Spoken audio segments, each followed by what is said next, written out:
True crime, 1 minute. And this case right here gonna be a little longer because it's a doozy. This right here is Jennifer. Jennifer went missing in January of 2006. She just got a new man, a new job, and she's moving to her first condo. The condo was kind of in a tougher town, but they was kind of remodeling it. But they had construction workers coming in and out. Jennifer felt unsafe. They kept catcalling her and harassing her. She told her dad, and he gave her some advice of what to do and how to deal with them. She did not let this get her down. She did her normal day routine. She came home. She called her family, her friends. She called her boyfriend. He was out of town the day that she went missing. The next day, she got up for work and she left around 7:30 to 8:30.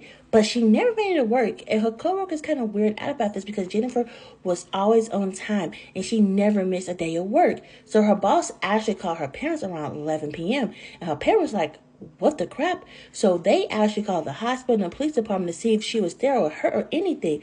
But they said, hey, we do not have a Jennifer here.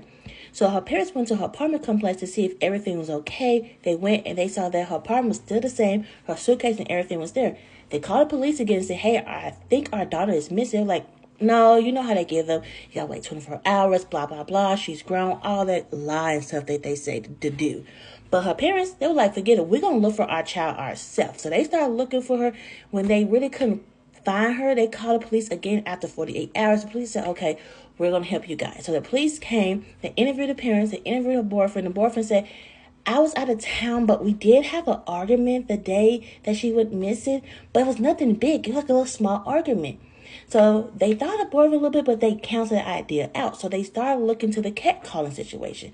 And they asked a lot of the women around her, and they was like, yeah, they did do it. It was kind of like a harassment. They looked into that, but some of the people was illegal, and it was hard for them to look into them because someone was like moving around, or if they didn't stay, or if they said interview them, they was like, oh, it was nothing big. We didn't hurt her. We just catcalled, all that.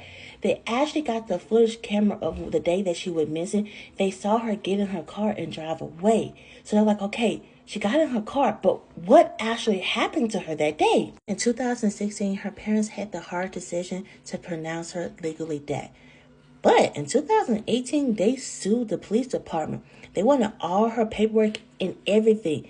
They won. They hired a private investigator. They still look into her case every day and fighting for their child. This is True Crime 1 Minute. Also, I have a podcast called Lesbian Detective where me and my wife talk about missing and unsolved murder. We're a little different. We tell you about cases, but we also tell you about the theories that we have that might have happened to the person that went missing or got murdered. Check us out. And again, this is True Crime 1 Minute.